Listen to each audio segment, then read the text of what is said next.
Pues Javier, presenta tú a tus compañeros de mesa. Fenomenal. Muchísimas gracias. Hoy el evento iba de patinaje artístico, creo, ¿no? Bueno, por favor, que suba aquí Enrique Serrano, fundador y CEO de HackRocks, plataforma de formación y entrenamiento de ciberseguridad. Muchas gracias. Un aplauso, por favor, un aplauso.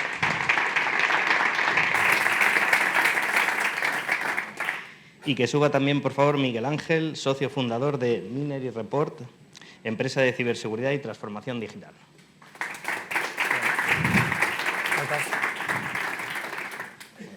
Muy buenas. Comenta que Jaime no ha podido. Intento respetar un poco la foto. Lamentamos la ausencia de Jaime Martín Berrocal, que en este caso es uno de los directores y profesores en Sevilla de una escuela de negocios. Bueno, chicos, ¿qué tal? ¿Cómo estáis? Muy bien, ¿tú? Bueno, vamos a ver. La primera pregunta es, ¿qué modelos de empresas de ciberseguridad consideráis que son las que más llaman la atención de los inversores? Bueno, pues empiezo yo si queréis, que tengo una empresa de estas cosas, de ciberseguridad. Yo veo que últimamente mucha gente está buscando temas más orientados a software, porque yo tengo una empresa de software y muchas veces me comentan que en España no sabemos por qué se intenta hacer muchos servicios de seguridad, porque hay negocio, porque es un sector que está muy bien, pero por ejemplo he estado viviendo en Estados Unidos muchas temporadas y la gente es como que va más al software, no sé por qué. De hecho, estamos acelerados en Tampa, en Florida, y en la aceleradora creo que había 1 o 2 empresas de servicios y de las otras 15 pues, o 14 eran todas de software. Y justo aquí en España como que pasa un poco al contrario. No sé muy bien por qué, pero bueno, entonces yo veo que al final el software es algo quizá a veces más escalable, que antes han comentado esta mañana en otra mesa, que justo he dicho, pues mira, muy parecido a esto, al final, cuando tienes un SOC, si tienes un cliente nuevo, tienes que meter a un recurso nuevo o 2 nuevos, ¿no? Entonces al final escala tu gente a la vez que el negocio, pero es complicado hacer unos múltiplos muy elevados, ¿no? Entonces, bueno, la parte de ciberseguridad lo que estoy viendo más es eso, empresas dedicadas a software, fabricantes de software, que puedan vender esto y, por supuesto, en España tenemos un conglomerado de empresas de servicios muy bueno y, de hecho, por ejemplo, yo en HackRocks vendemos siempre a través de canal comercial, ya sea un S21sec famoso, un Deloitte, lo que sea, ¿no? Entonces, bueno, pues yo veo que por ahí va un poquito el sector fuera de Estados Unidos. En Estados Unidos ya pues también es otro mundo, otro universo.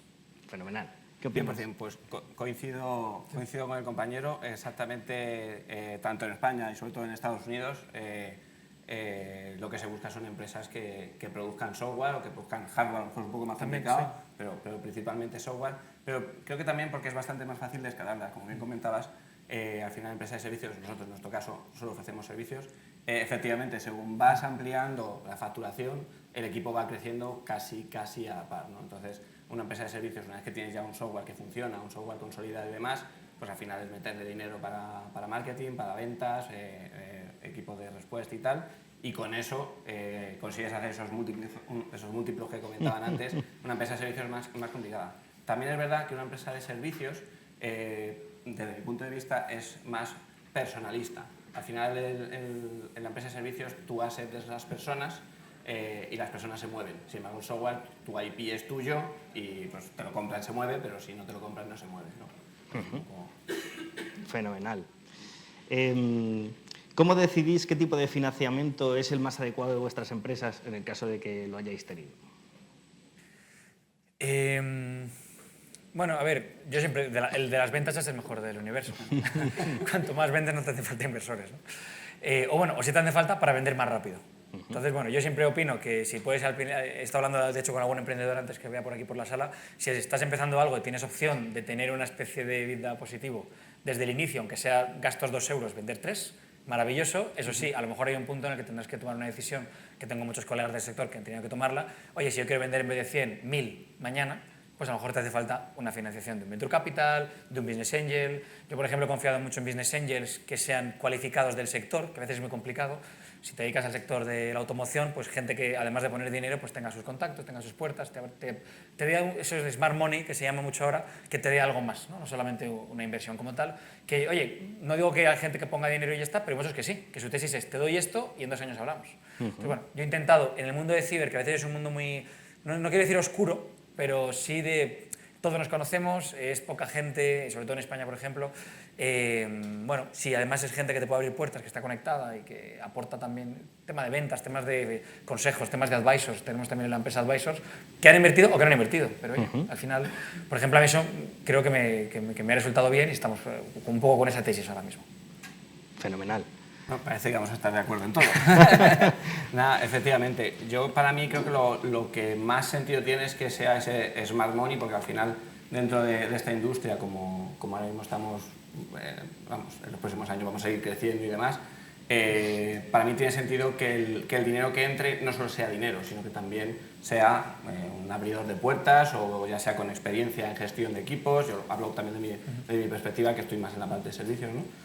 Pero el dinero por el dinero, yo opino igual, hay que empezar vendiendo, hay que empezar teniendo algo. El tema del PowerPoint está muy bien, a lo mejor en la industria del software tiene más sentido, ¿no? Porque necesitas cierto dinero para montar esa idea que tienes, pero en la parte de servicios, por ejemplo, para mí el tema de las inversiones solo tiene sentido si se aporta algo más que dinero. Si es solo dinero, realmente no, para mí no es un factor diferencial, digámoslo así, de ir a buscar inversores y también perder equity, porque al final, si haces las cosas bien, vas a escalar y efectivamente en vez de venderlo por 100 en 2 años, pues a lo mejor vendes por 1000, ¿no?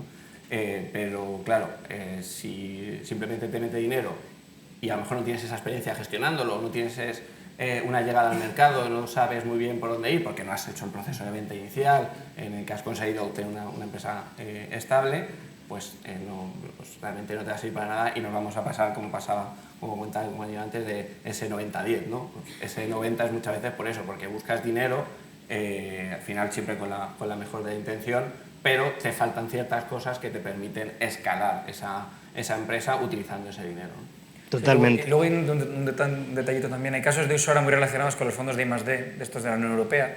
Y ahí eso también, por ejemplo, es una oportunidad, pero yo recomiendo a la gente, que también está hablando antes con gente de estos temas, leer muy bien la letra pequeña, porque hay veces que hay proyectos de estos de I+D que tienen mucho dinero, pero te lo dan cuando has terminado, por ejemplo, y necesitas un venture anterior que te lo financie.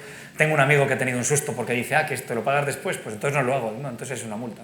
Entonces, leer muy bien esa letra pequeña, pero es verdad que ahora hay mucha oportunidad con eso. Y a mí me llama a veces mucha gente, porque hay veces que te dicen, no, tienes que ir 4 o 5 empresas del sector, hacer una especie de conglomerado liderado normalmente por una grande y te damos el 2 millones, bueno, 2 o 50 o barbaridades, ¿no? Pero cuidado también con la letra pequeña de eso, porque hay veces que tienes que terminar el proyecto y luego ya empiezas a cobrar o cobras por partes. Pero lo digo como oportunidad de financiación, ya que hablamos ahora justo de este tema, que he visto gente que lo está haciendo bien y le está yendo muy bien, y otros que han tenido algún sustillo, que han tenido que luego buscar algún aval o algún inversor que se lo pueda anticipar. Y luego también es importante el medir cuánto equity vas a dar, ¿no? Porque nosotros, por ejemplo, cuando estábamos empezando se nos acercaban inversores con unas propuestas que al final, pues bueno, están bien, al final te da ese dinero para seguir montando equipo, para vender más y demás, pero claro, ¿a qué coste, no? En plan, oye, es mi empresa, yo he montado mi empresa porque quiero que sea mía, no porque, o sea, si al final la vendo, pues muy bien, pero quedarme con un pequeño porcentaje, al final estaría trabajando para otro. Entonces, esto es opinión personal, para mí no tiene mucho sentido, a menos en una fase inicial. Obviamente, cuando ya eres muy grande, pues nadie tiene el control total, ¿no? de una empresa o muy poca gente. Pero en fases iniciales, si todavía no has empezado, todavía no has vendido, todavía no has montado nada, perder, digamos, encima el control de lo que estás haciendo, pues muchas veces. Y además, cuando mete dinero la gente quiere un retorno, ¿no? O sea, al final quieres ganar dinero, ¿no? Entonces vas a tener mucha presión que a lo mejor si hubieras tomado a otro tipo de inversor no lo hubieras tenido. Eso es. ¿Qué os parece la manera de sacar dinero con fondos europeos, con planes como el FEDETI, el Horizonte 2020? O sea, ese tipo de cosas que decías antes que eran subvenciones en las cuales tú te gastas el dinero y después tienes que presentar las facturas. Claro. O sea, aparte del modelo de financiación que estábamos diciendo de Business Angel, etcétera, ¿qué os parecen ese tipo de proyectos? Bueno, un poco, yo lo que he dicho un poco antes, que algunos está muy bien, pero puede ser un poco, ¿cómo se dice? Envenenado, ¿no? O sea, sí, pero por ejemplo, hay algunos proyectos en los cuales solo por definir el proyecto sin necesidad de hacerlo ya te dan la mitad del proyecto. Entonces al final tú aportas la idea y que otro la realice. Entonces ahí tu perspectiva a la hora de, por ejemplo, esos antes eran los del CEDETI, a la hora de perder dinero no es tal, sino tú desarrollas una buena idea y se la das a ellos y que la haga otro. Sí. a ver, está bien, pero hay que mirar muy bien la letra pequeña, porque muchas veces, efectivamente, crees que estás consiguiendo un éxito enorme y luego resulta que no era para tanto y que te has metido en un marrón, ¿no? Y que tienes que ver cómo sacas esto y empezar a buscar gente para adelantar ese dinero. He visto algún caso con este tipo de cosas, pero al final es que también depende de en qué industria, dentro de la ciberseguridad, que ya pues, digamos tenemos un mercado maduro aunque va a seguir creciendo, pero ya hay como muchas casillitas donde te puedes juntar. Hablábamos el otro día con un cliente y decía, sí, ciberseguridad, ¿pero qué? ¿Qué es lo que hacéis, ¿no? Pues depende de dónde te pongas, vas a necesitar el dinero para una cosa o para otra. Entonces, estas subvenciones, al menos las que yo he visto, que tampoco es que me esté muy al tanto de ellas, las que yo he visto son muchas para montar producto o alguna idea de estas, ¿no? Para empresas de servicios no hay tanto tal, y empresas como nosotros al final tenemos mucho estrés financiero, porque las empresas que contratan con nosotros son empresas grandes, pagan a 90 días, todos ya sabemos un poco la realidad, y como efectivamente el equipo crece, a raíz que crece la inversión, muchas veces te toca frenar ese crecimiento por un tema simplemente de cash flow, ¿no? Entonces, subvenciones de ese tipo podría estar bien, pero no conozco, a lo mejor existen. Pero sí, no. luego hay otras cosas que no son tanto subvenciones, que por ejemplo hay una que se llama ENISA, que está bien. Yo con Hagros, por ejemplo, estamos trabajando con ENISA, que son préstamos no participativos, son préstamos a 2 años. O sea, me refiero, tienes una carencia de 2 años, entonces tienes la oportunidad de en esos 2 años que usar ese dinero, que el negocio funcione y luego ya lo empiezas a devolver al segundo año, ¿no?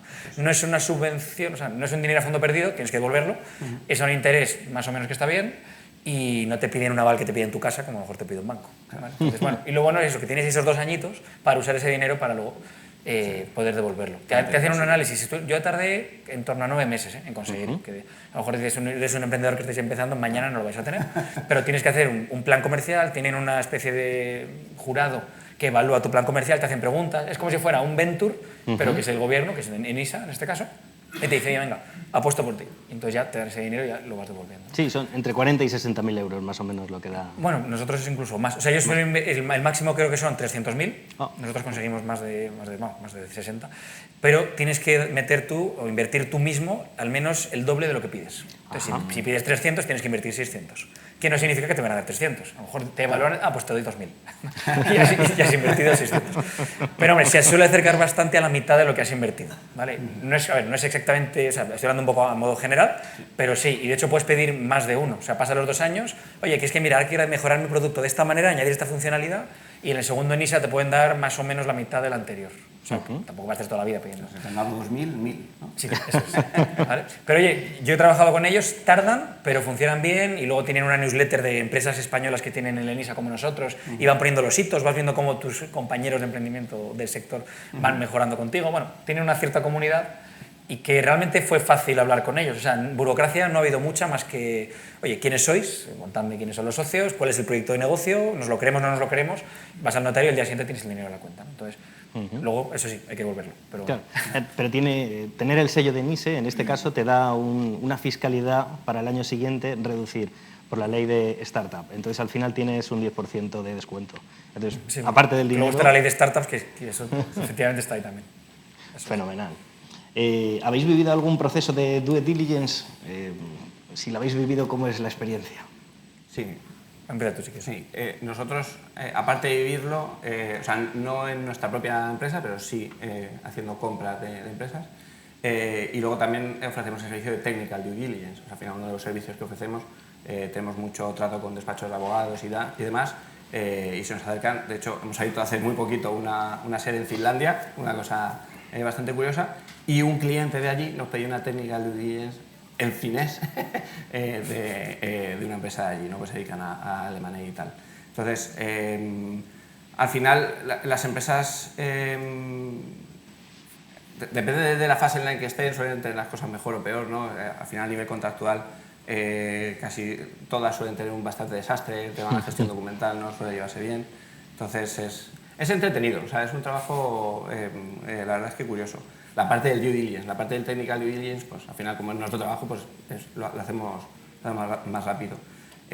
Yo concretamente, el año pasado compramos una empresa de innovación y marketing digital que no tiene nada que ver con ciberseguridad. Al final, yo tengo un holding bueno, tengo doble holding, pero tengo un holding que desde ahí pues, diversificamos a otros negocios y adquirimos una empresa de innovación y marketing digital que tenía 7,5 millones de euros en créditos fiscales, que llevaba una empresa de más de 10 años, llevaba perdiendo dinero desde el principio y todo porque estaba mal configurada a nivel de profesionales y demás, y hicimos la adquisición por 1 euro y este año ya 200.000 euros de venta. Ah, mira. O sea que fenomenal. El proceso de due diligence, pues igual, ver todas estas cuentas anuales pasadas, todos los contactos que tiene, pues tiene clientes bastante grandes, bastante entretenido. Me parece un trabajo enorme, porque yo conozco una telco grandota de aquí que no pasó un proceso de esos y no se vendió en Arabia. Pero bueno. Sí, tenemos dentro de ese holding tenemos un despacho de abogados especializado en esto, entonces lo hacen mis compañeros y al final nosotros evaluamos.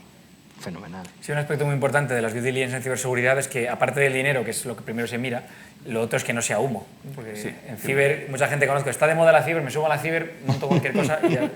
Entonces, hay mucho que, oye, no sé si con buena o mala intención, pero que hay empresas que tienen un software que no funciona o un software que funcionará que nunca llega a funcionar, como la serie Netflix de lo de la sangre.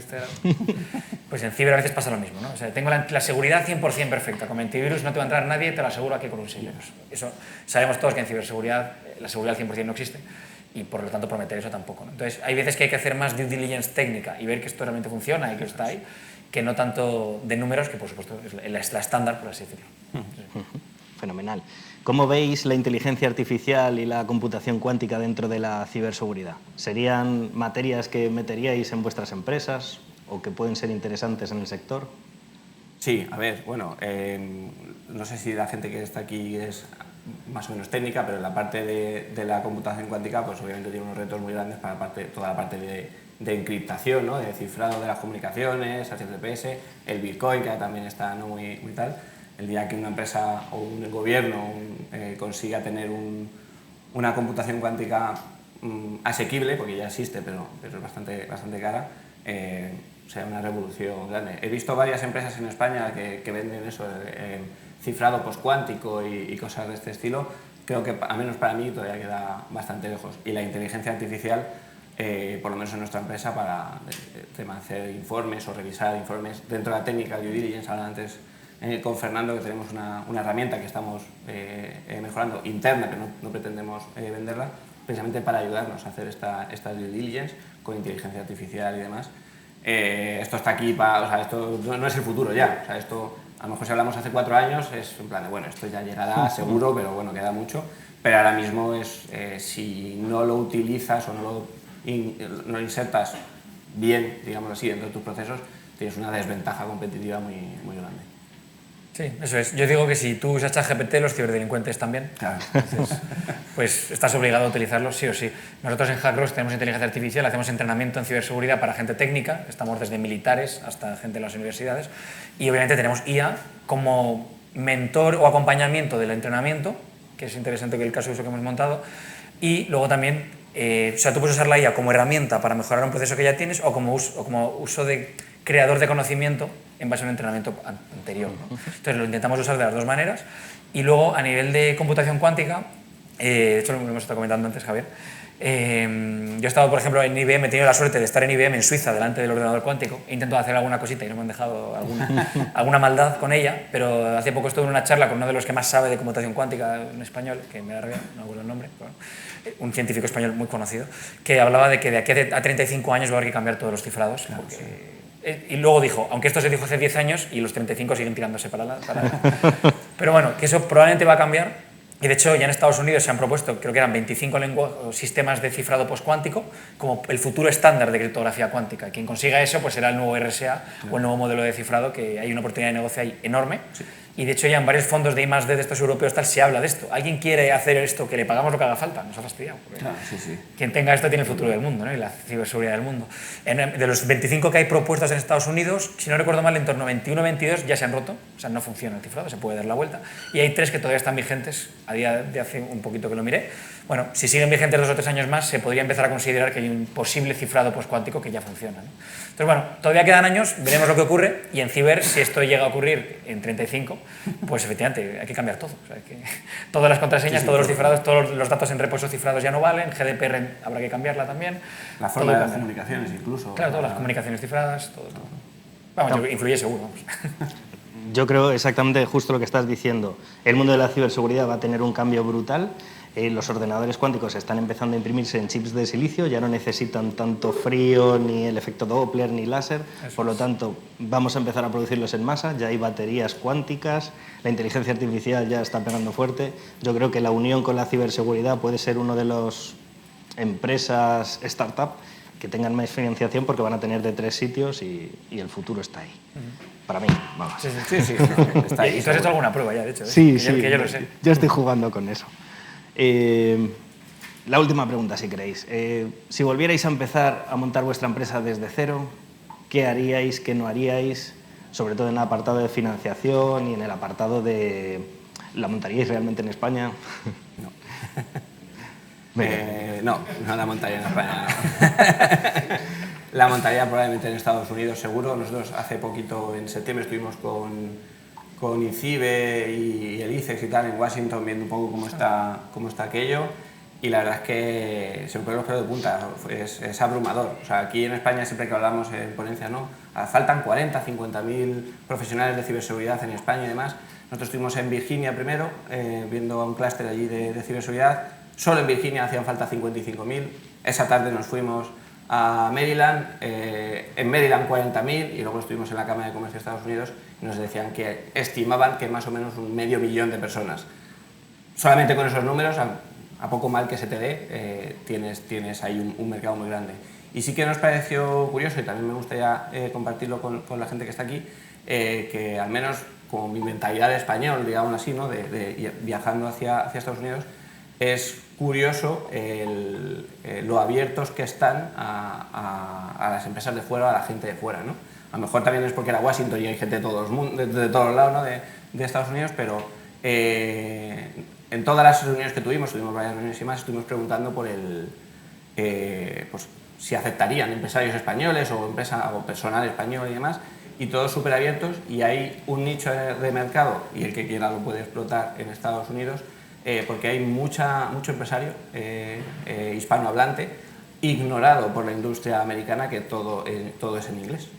Que ellos también saben inglés, obviamente, pero que al final tienes también ahí una... Entonces, de volver a empezar, por no extenderme mucho más, muy probablemente empezaría desde allí, seguro, explotando este nicho, si no me lo quitáis alguno. LLC americana. Sí, Muy totalmente. bien.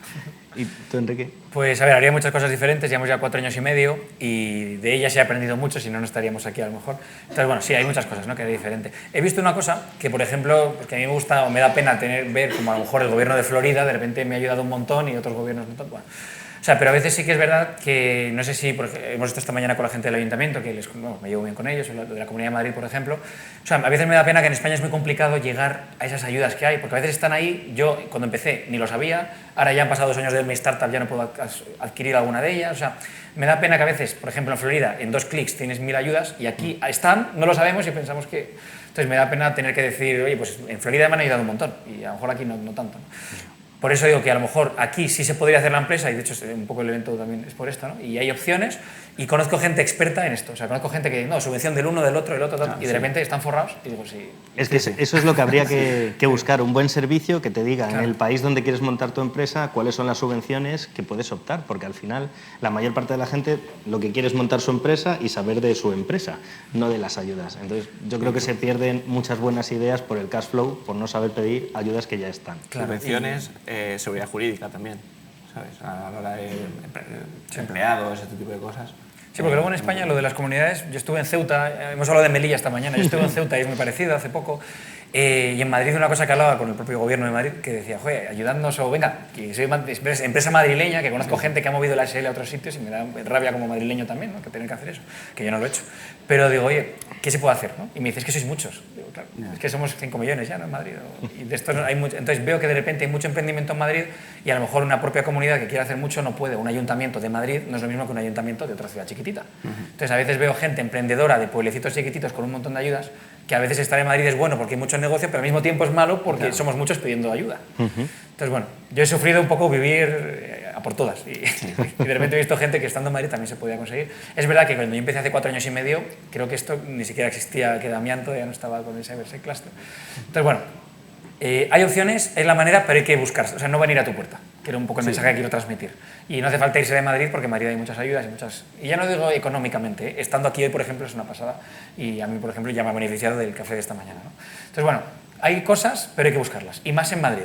Si estás en un pueblecito de 100.000 habitantes, quizá es verdad que viene el alcalde y te cuenta lo que hay y te puede ayudar un poco más. Pero está cada uno donde esté y con los recursos que se tengan. Que también la pregunta tiene un poco de trampa, porque al final es, ahora, volviendo a empezar desde cero, que tenemos todo el conocimiento que tenemos ahora, entonces pues te buscarías la manera. Lo normal es que si estás empezando de cero es que no tengas todo este conocimiento, o a lo mejor si tienes algún conocido o algún que pueda ayudarte, pero claro, cuando empiezas de cero, lo normal es empezar donde estás. O sea, nuestra empresa también es aquí madrileña y pues empiezas aquí porque es donde estás y donde puedes encontrar clientes, donde puedes encontrar negocio, ¿no? Ahora, ya con el conocimiento dices, oye, pues a lo mejor si hubiéramos empezado en otro sitio, he dicho Estados Unidos, pero que hay muchos más sitios, habríamos ido más rápido, habríamos conseguido más clientes o habríamos conseguido más financiación. Por ejemplo, si quieres financiación, pues vete a la costa oeste de Estados Unidos, ¿no? Sí, bueno, yo trabajo como mentor de INCIBE para nuevas empresas y startups y muchos de los alumnos lo que me dicen es que la fiscalidad en España es compleja y entonces deciden montarse empresas en Irlanda, que les cuesta 70 libras al año, o deciden montarse la empresa en Estados Unidos, o se van a Paraguay donde no pagan impuestos, pero al final luego la doble imposición con Hacienda pues les pega unos palos curiosos. Claro. Depende más, o sea, yo lo que comentaba es en Estados Unidos para Estados Unidos. Eso es. O sea, si estás en España, pues obviamente pues en España. Habrá que buscar el mejor sitio, ¿no? Canarias también está bastante bien. Habrá que buscar el mejor sitio, porque al final todo eso es dinero, ¿no? Eso es. Muy bien, chicos, pues muchas gracias por vuestro conocimiento. A vosotros, muchas gracias.